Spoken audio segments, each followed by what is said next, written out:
Ya, shalom semuanya. Lalu Ada sukacita? amin. Amin. Ya, yang sukacita boleh angkat tangan. Ya, tepuk tangan buat Tuhan Yesus. Haleluya. Ya, hari ini kita akan belajar kebenaran firman Tuhan, karena firman itu adalah sumber segala sesuatunya. Sumber pertolongan, sumber kekuatan, sumber penghiburan, sumber sukacita, sumber jawaban, sumber kelimpahan, sumber keselamatan, sumber hidup, bahkan sumber hidup yang kekal. Dialah firman yang hidup, yaitu Yesus Kristus sendiri. Dia sudah curahkan semua pengajarannya, juga janji-janjinya di dalam Alkitab ini. Maka itu kita akan belajar, kita akan merenungkan, dan biarlah hari ini kita mendapatkan jawaban doa, dapat kekuatan, dapat penumbuhan, dan yang paling penting kita mendapatkan jawaban doa. Amin. Amin. Ya, puji Tuhan. Kita akan baca Alkitab kita dari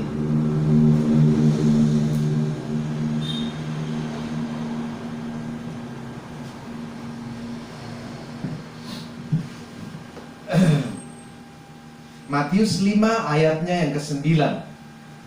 Matius pasal 5 ayatnya yang ke-9. Ini khotbah Tuhan Yesus di bukit. Khotbah Tuhan Yesus di bukit, dan ini sangat-sangat terkenal. Ya. Kita baca Matius pasal 5 ayatnya yang ke-9. Maaf, Matius 5 ayat yang 9. Kita akan baca bersama-sama. 1, 2, ya. Berbahagialah orang yang membawa damai, karena mereka akan disebut anak-anak Allah.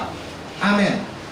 Nah, firman Tuhan ini sangat-sangat luar biasa, dan ini dapat kita aplikasikan dalam hidup kita, dan ini kita bisa terima langsung tunai ketika kita melakukan firman ini. Berbahagialah orang yang membawa damai, karena mereka akan disebut anak-anak Allah. Banyak kejadian, banyak masalah, banyak pengalaman yang dialami oleh anak-anak Tuhan. Contoh, mereka dianiaya, gereja dibakar, Alkitab dibakar, mereka difitnah. Tetapi apa yang dilakukan oleh anak-anak Allah? Mereka mengatakan, kita mengampuni. Kenapa kita harus mengampuni? Karena itu salah satu perintah Tuhan, yaitu ampunilah musuhmu. Bahkan ketika dia lapar, berilah dia makan. Ketika ia haus, berilah dia minum. Amin. Amin. Jadi ini firman Tuhan ini luar biasa sekali. Sederhana tetapi ini sangat dalam. Nah, pengalaman saya ketika saya juga difitnah oleh seseorang, saya bilang, saya diam saja. Orang, kok diam saja Pak? Ya, terus saya harus apa? Bela diri? Enggak. Saya enggak perlu membela diri. Kalau saya itu salah, saya membela diri, saya berdosa di hadapan Tuhan. Tetapi biarlah Tuhan yang menjadi hakim atas diriku. Kalau aku bersalah, kalau saya bersalah, biar Tuhan yang menghakimi dan menghukum saya. Tetapi kalau juga saya benar, biarlah Tuhan yang juga membela saya. Jadi percuma saya membela diri, malah dianggapnya, oh berarti kelihatan tuh dia mati-matian membela diri, berarti memang dia salah. Karena pada dasarnya begini, Bapak Ibu Saudara yang dikasihi Tuhan, kalau orang yang harus dibela itu orang yang salah atau orang yang benar? Salah. Ya, orang yang benar. Kalau yang harus dibela di pengadilan itu sudah pasti seorang terdakwa atau tersangka. Amin. Jadi kalau orang yang harus dibela, kalau kita dibela, berarti kita orang bersalah. Di pengadilan, saudara, Bapak Ibu boleh lihat, setiap ada tersangka atau terdakwa, pasti ada pembelanya. Apalagi kalau hukuman di atas 5 tahun, pasti akan diberikan pengacara oleh negara untuk membela. Amin. Jadi kalau saya tidak mau dibela, karena saya tidak merasa salah. Tapi kalau saya bersalah, dialah Tuhan yang menjadi hakim dan juga menghukum saya. Tapi kalau saya benar, Tuhan yang akan menolong melepaskan saya. Amin. Jadi saya tidak. Begitu juga dengan orang Kristen. Gereja dibakar, Alkitab dibakar, kita difitnah, dianiaya, bahkan dikata-katakan perkataan-perkataan yang menista kita. Tapi kita tetap terima. Tuhan, ampuni mereka, sebab mereka tidak tahu apa yang mereka perbuat. Kenapa kita berkata demikian? Karena itu firman, karena itu perintah yang harus dilakukan oleh setiap anak-anak Tuhan. Amin. Makanya dikatakan, ketika kita sudah mengatakan demikian, orang semua akan berkata, orang itu orang Kristen. Amin. Amin. Orang itu pasti orang Kristen. Orang itu pasti pengikut Yesus, karena itu ajarannya Yesus. Amin. Nah, disitulah Tuhan dimuliakan. Makanya dikatakan di sini, berbahagialah orang yang membawa damai, karena mereka akan disebut anak-anak Allah. Nah, Roma 12 ayat 18. Roma 12 ayat 18. Dikatakan di sana, sedapat-dapatnya kalau hal itu bergantung padamu, hiduplah dalam perdamaian dengan semua orang. Dan ini adalah perintah. Hiduplah dalam perdamaian dengan semua orang. Siapapun, bahkan musuh kita, kita harus hidup damai, hidup berdamai dengan tetangga yang iri, benci, dengan orang yang tiap saat selalu menyakiti kita. Kita harus tetap hidup damai. Amin. Nah, ada satu contoh di Kejadian pasal 13. Kejadian pasal 13 ayat 11 sampai 18. Kejadian pasal 13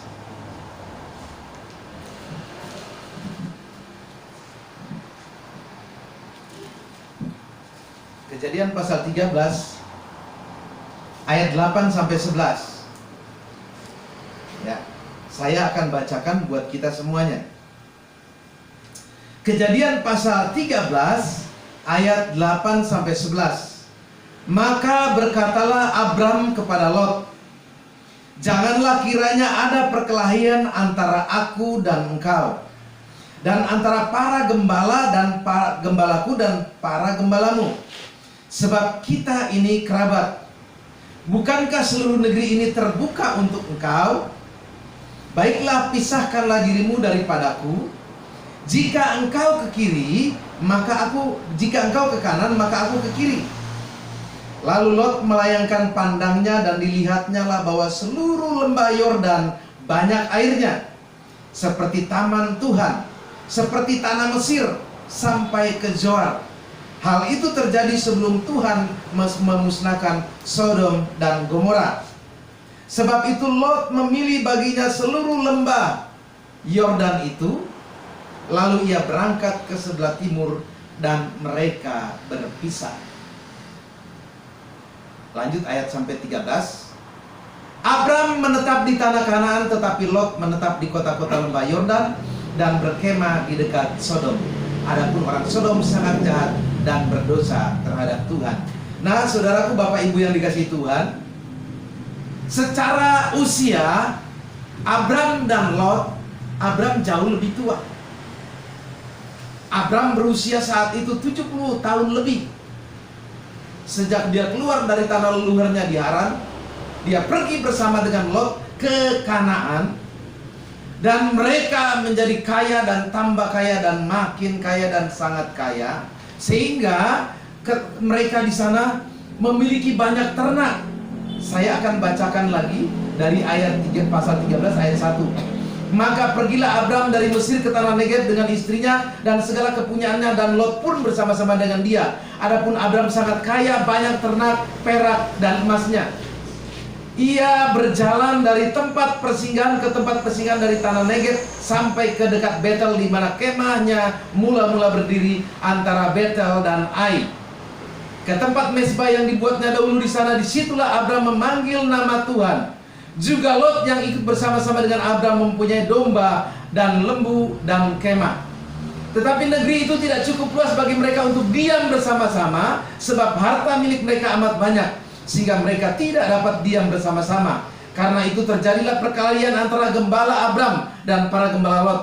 Waktu itu orang Kanaan dan orang Feris diam di negeri itu. Tetapi saudaraku, ketika orang menjadi anak-anak Allah atau pembawa damai, ketika ada perselisihan, Abram tidak menggunakan fasilitasnya sebagai orang tua, sebagai bapak, untuk berkata, aku yang menentukan, aku pilih di sini, kamu di sana. Benar gak begitu sih? Ketika orang tua saja di rumah, istri saya, dari dulu saya ajarkan, ketika masak makanan apapun di rumah, karena waktu itu kami masih tinggal bersama mertua, saya katakan, apapun masakannya, makanannya, sisihkan untuk orang tua lebih dulu. Itu bagian yang terbaik yang diberikan buat penghormatan kepada orang tua. Berikan. Sisanya baru kita makan. Anak-anak dengan saudara, semua dengan cucu. Karena waktu itu kami tinggal di mertua saya, keluarganya cukup besar. Biasakan masak, jangan pernah kita makan baru sisakan buat orang tua, tetapi harus kita sisihkan dulu buat orang tua, baru ke anak-anak.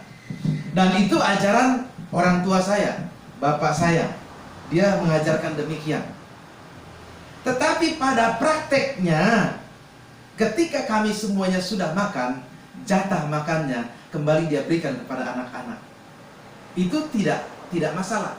Yang penting sudah diberikan, disisihkan lebih dulu untuk orang tua, baru kita makan sisanya.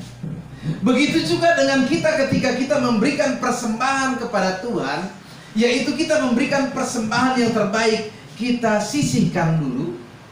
Jangan kita terima gaji, dapat penghasilan, baru kita ambil dulu, kita pakai poya-poya, sisanya baru kita berikan persembahan kepada Tuhan. Tidak.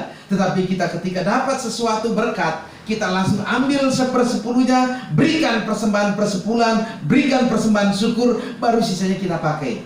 Itulah seharusnya. Tetapi di sini kita bicara tentang ketika seorang menjadi pembawa damai, dia akan disebut anak-anak Allah. Di sini Abram tidak menggunakan haknya sebagai orang tua untuk berkata atau otoriter kepada Lot yang adalah anaknya, keponakannya, untuk memilih yang terbaik buat Abram.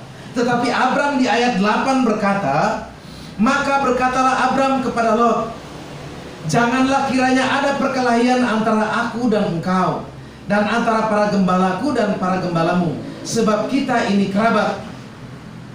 Bukankah seluruh negeri ini terbuka untuk engkau? Baiklah, pisahkanlah dirimu daripadaku. Kata Abram, jika engkau ke kiri maka aku ke kanan, jika engkau ke kanan maka aku ke kiri. Jadi diberikan pilihan itu kepada yang muda dulu. Silakan, nak, kau pilih dulu mana yang terbaik menurutmu.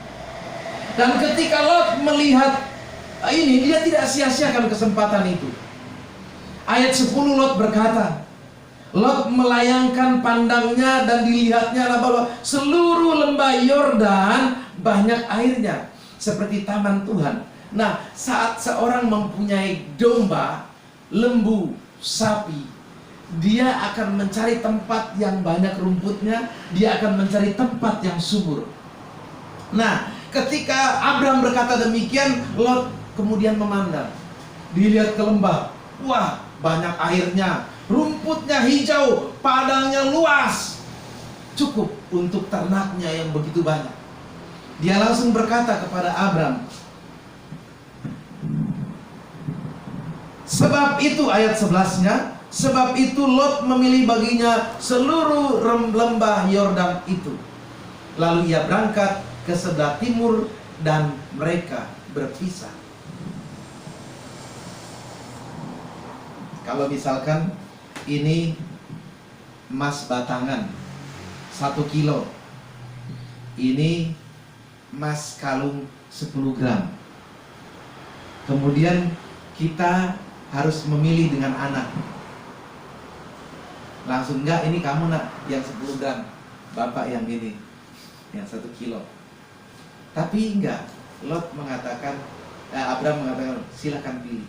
otomatis anak akan pilih yang lebih bagus. Ketika dia melihat, wah ini domba-dombaku banyak, ya aku di sana saja. Dan dia pergi membawa semua kepunyaannya, istrinya, kemudian budak-budaknya, hewan ternaknya, dia turun ke lembah Yordan dan menetap di sana. Abram tinggal di Kanaan, di bukit. Bukit udah pasti ada kemungkinan yang gersang, akan susah air untuk memberi minum hewan ternaknya. Tetapi Abram, dia melepaskan haknya, dia melepaskan keinginan dagingnya, dia melepaskan semuanya, dan dia berikan kesempatan kepada anaknya. Pilih lebih dulu. Anaknya memilih yang terbaik. Luar biasa. Inilah yang disebut berbahagialah orang yang membawa damai, sebab mereka akan disebut anak-anak Allah. Dan ternyata orang yang melepaskan haknya untuk suatu kedamaian, supaya tidak terjadi keributan, karena ini terjadi keributan di ayat 6 dan 7. Tetapi negeri itu tidak cukup luas bagi mereka untuk diam bersama-sama, sebab harta milik mereka amat banyak, sehingga mereka tidak dapat diam bersama-sama. Karena itu terjadilah perkelahian antara gembala Abram dan para gembala Lot. Terjadi keributan. Orang yang memiliki hak ini mengalah. Silakan nak, tempat ini luas, kamu pilih yang mana, aku akan. Kalau kamu ke kiri, aku ke kanan. Kalau kamu ke kanan, aku ke kiri. Dia melepaskan egonya, dia melepaskan haknya untuk suatu perdamaian. Dan terjadi akhirnya damai. Lot pergi berpisah dengan damai bersama gembala-gembala, hewan ternaknya, istrinya, dan seluruh budak-budaknya. Dan Abram tinggal di tempat yang kelihatannya dalam tanda kutip tidak ada pengharapan. Karena apa? Di atas bukit, di Kanaan itu, di atas itu akan kekurangan air. Tetapi di lembah Yordan pasti sangat banyak airnya, dan rumputnya subur, cukup untuk hewan ternak yang begitu luar biasa banyak. Tetapi saudaraku, janji Tuhan tidak pernah salah. Berbahagialah orang yang membawa damai, karena mereka akan disebut anak-anak Allah. Itu Tuhan berikan. Jadi saudaraku, jangan menganggap kalau kita mengalah itu terus kita akan rugi. Kalau kita mengalah itu kita akan mengalami kesusahan. Tidak. Saya di sini banyak sekali mengalah, dan sering kali saya dijadikan tumbal oleh keluarga saya, keluarga dari ibu saya, dan itu di Subang sini. Pernah sawahnya ibu saya di Subang sini, sekarang kecamatannya Dauan, dulu kecamatannya Kalijati masih, sekarang kecamatannya Subang, Dauan. Sawah seluas kurang lebih 1000 meter itu digadaikan oleh bibi saya, adiknya ibu saya. Dan saya disuruh untuk mengakui bahwa saya yang menggadaikan sawah itu. Karena waktu itu saya belum bertobat, tapi saya mau hormat sama orang tua saja. Saya tahu ini karena roh Tuhan. Saya bilang, ya udahlah, nggak apa-apa lah, demi nolong bibi. Kenapa? Anaknya butuh uang untuk bekerja. Di Jakarta katanya harus melalui yayasan atau apa, dan itu harus ada uang 5 juta. Dan sawah itu dia gadaikan 5 juta. Tahun sekitar 90-an, 96 atau 95 kalau nggak salah itu, dia gadaikan itu. Dan ketika ibu saya datang, saya melaporkan, Mami, maaf, saya gadaikan sawah Mami. Untuk apa? Saya bilang untuk ambil rumah di Cikampek. Padahal saya berbohong. Dan saya juga yang menebus sawah itu. Tapi saya belum mengerti firman. Tetapi ternyata ketika saya tahu firman ini, saya percaya bahwa itu Roh Kudus yang ada di dalam saya. Waktu itu belum bertobat, tapi Roh Kudus yang memimpin saya. Saya mengalah, saya mau damai. Jangan sampai terjadi keributan antara bibi saya dengan kakaknya, yaitu ibu saya. Saya jadi tumbal. Saya dimarahin sama ibu saya sampai nangis, kamu kok berani-beranian berani-beranian, ini kan punya mami, kok kamu berani-beranian? Tapi saya bilang maafin saya. Dan ibu saya memaafkan saya karena kasih ibu sepanjang masa. Amin.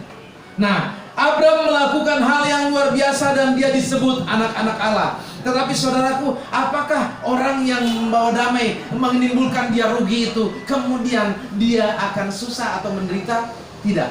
Sebab janji Tuhan, berbahagialah orang yang membawa damai karena mereka akan disebut anak-anak Allah. Kita baca ayat selanjutnya di Kejadian pasal 13.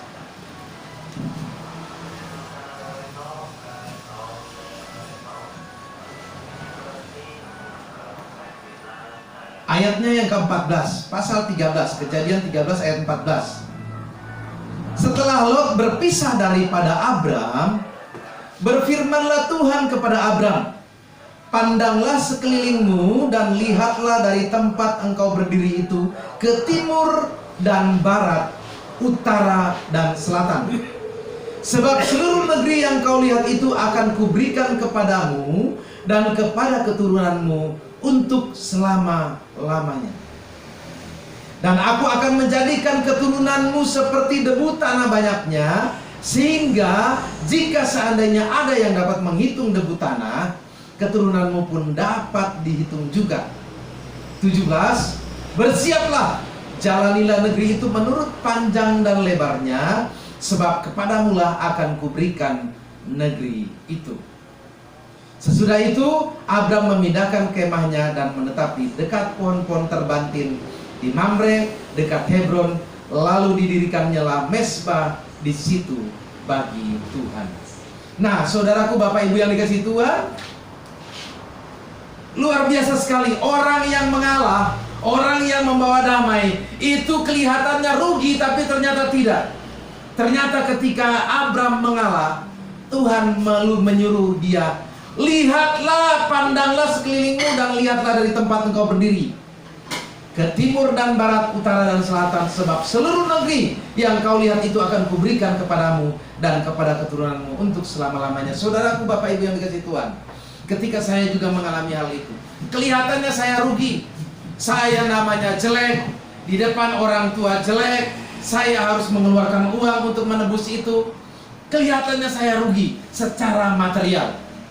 Tapi di keluarga itu, bibi saya jadi tidak berani macam-macam. Bibi saya tahu semua keburukan, kebobrokan.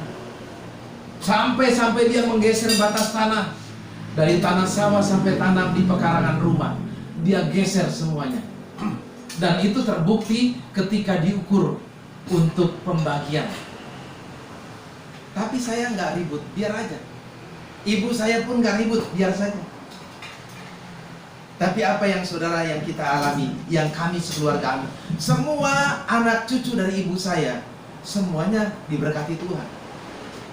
Kami panjang langkah kemanapun. Di Medan ada adik saya, di Pekanbaru ada, di Bandung ada, di Bekasi ada, di Purwakarta ada, di Solo ada, hampir di semua kota ada.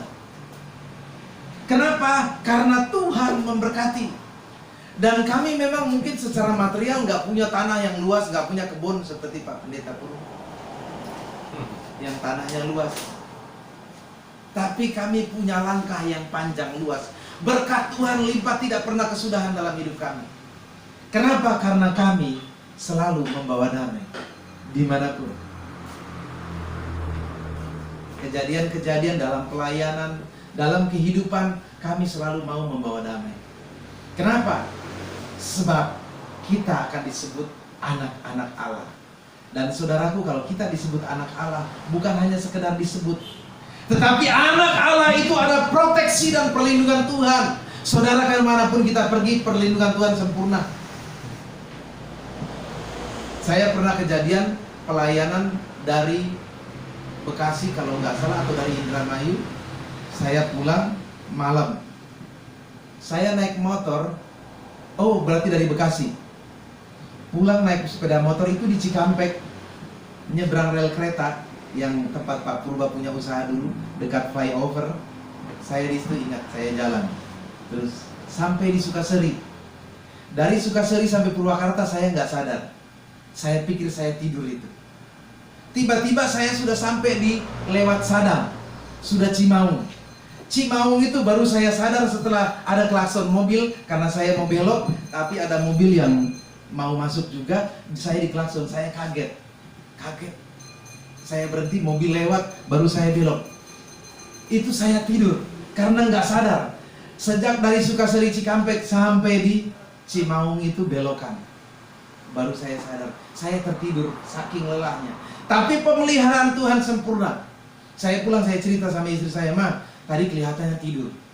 Saya ingat terakhir itu Sukaseri, tapi tiba-tiba sadar-sadar saya di Cimaung. Bayangkan jalan sebegitu panjang dengan belok-belokan yang banyak. Di Sadang juga belokan, tapi saya sadar ketika diklakson mobil, ketika mau belok ke Cimaung. Baru kaget saya. Saya percaya Tuhan melindungi sempurna. Sampai hal yang demikian pun Tuhan pelihara saya. Kenapa? Karena kita, ketika kita selalu membawa damai dimanapun, kita akan disebut anak-anak Allah. Bukan hanya sekedar sebutan, tetapi kita diproteksi, dilindungi sempurna oleh Tuhan dalam segala hal. Luar biasa. Jadi Tuhan itu luar biasa dalam setiap janji-janjinya. Janji ini yang dikatakan tadi, pandanglah sekelilingmu. Mungkin ya Pak Simon dan Bapak Ibu yang lain juga mungkin, mana janji Tuhan itu? Coba kalau kita pandang sekeliling kita. Pandang sekeliling kita. Kota Subang ini punya siapa? Kita nggak punya apa-apa di Kota Subang ini. Kita ini pendatang. Tapi coba kita lihat, kita mau pergi kemanapun, bisa kan bebas? Kita mau tidur dimanapun asal kita bisa. Mau tidur di sini kita bisa, tidur di Pak Purba bisa, mau tidur di Pak Simon, banyak sekali tempat. Artinya Tuhan menyediakan di kota manapun, kita pandang sekeliling kita, bukan itu diberikan jadi milik kita, tetapi otoritasnya ada di bawah kedaulatan Tuhan. Dan kita adalah anak-anak Allah, maka kita akan diberikan semua janji-janji itu. Amin. Amin. Amin. Iya. Jadi luar biasa saudaraku, jangan saudara merasa rugi kalau saudara itu melakukan hal yang kelihatannya saya kok rugi banget ya kalau begini jadi anak Tuhan, ikut Tuhan kok harus membawa damai, kok harus begini, kok harus begitu, kok harus mengalami rugi, harus jadi korban, harus jadi tumbal, harus jadi ini. Enggak, jangan saudaraku. 1 Korintus 2 ayat 9 itu kita akan alami. Termasuk Pak Simon ya, sudah merantau kemana-mana, kok tahu-tahu datang di Subang ya, tapi diberikan. Karena itu tadi 1 Korintus 2 ayat 9 di sini dikatakan, tetapi seperti ada tertulis, apa yang tidak pernah dilihat mata dan tidak pernah didengar telinga dan yang tidak pernah timbul dalam hati manusia, semua disediakan Allah kepada setiap orang yang mengasihi Dia. Jadi janji Tuhan ini digenapi saudaraku. Jadi kita jangan berpikir, aduh rugi banget ya kalau jadi anak Tuhan ya. Apa-apa kita harus ngalah, apa-apa kita harus ngalah. Dan yang saya lihat kemarin, Pak Purba pun mengalami ketika usaha.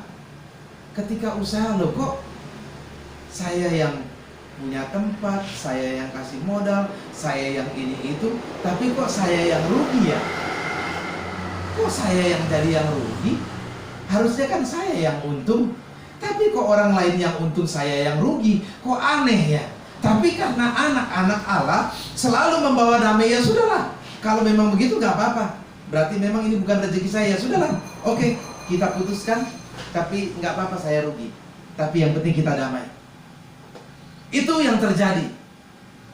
Kita harus membawa damai senantiasa. Dalam hal apapun, mau di pelayanan, mau di rumah tangga, mau di usaha, mau apapun yang kita kerjakan, dalam setiap langkah kita harus membawa damai supaya kita disebut anak-anak Allah. Nah, lawan daripada membawa damai adalah membawa keributan, membawa kerusuhan. Dan kalau kita membawa kerusuhan, membawa keributan, kita disebut apa? Anak-anak iblis. Karena anak-anak iblis itu dimanapun selalu carinya ribut. Nggak pernah mau lihat itu yang namanya damai. Nggak suka dengan yang namanya damai. Dia suka dengan yang ribut, yang rusuh, yang kacau. Itulah anak-anak iblis. Jadi saudara bisa bedakan Bapak Ibu, kalau orang yang selalu jadi destroyer atau jadi orang yang membawa ribut, biang kerok mungkin kalau disebutnya. Itu pasti anak-anak iblis. Tapi kalau yang membawa damai, sudah pasti itu adalah anak-anak Allah. Amin. Jadi mari kita senantiasa, Bapak Ibu yang dikasihi Tuhan, kita dimanapun, dalam situasi kondisi apapun, bahkan di dalam rumah tangga, suami dan istri, kita harus membawa damai. Kalau istri lagi marah, haruslah kita yang membawa damai. Ya udah Ma, maafin saya ya, atau maafin papa yang salah. Atau ya udah Bunda, maafin ayah ya, ayah yang salah. Begitu juga sebaliknya. Kalau Anda seorang istri, ketika suami sedang marah, maka haruslah engkau membawa damai. Minta maaflah, sekalipun ibu-ibu tidak bersalah. Datang, Pak maafin ya, mama yang salah. Apakah itu rugi? Tidak. Apakah saudara direndahkan? Tidak. Tidak ada yang rugi dan tidak ada yang direndahkan ketika kita mau mengakui salah, meminta maaf, dan itu mengakibatkan terciptanya damai. Sedapat-dapatnya kalau hal itu bergantung padamu, berusahalah hidup damai dengan semua orang. Itu yang harus kita lakukan, maka kita akan disebut anak-anak Allah. Saudara boleh lihat hari-hari ini, di mana-mana susah sekali orang mencari damai. Bahkan kakak dengan adik, orang tua dengan anak, saya lihat di televisi. Anak menuntut menggugat orang tua 2 miliar hanya karena harta warisan. Kakak dan adik ribut sampai terjadi pertumpahan darah, saling membunuh. Tidak ada damai. Saudara bisa lihat semuanya itu. Itu tanda bahwa mereka adalah anak-anak iblis. Tetapi kalau anak-anak Allah, mereka selalu membawa damai. Maka oleh itu, kembali kepada ayat tadi, Matius 5 ayat 9. Berbahagialah orang yang membawa damai, sebab mereka akan disebut anak-anak Allah. Sedapat-dapatnya kalau hal itu bergantung padamu, berusahalah hidup damai dengan semua orang. Amin. Maka akan tercipta bumi yang damai, akan tercipta bangsa yang damai, akan tercipta kota yang damai, akan tercipta keluarga yang damai, akan tercipta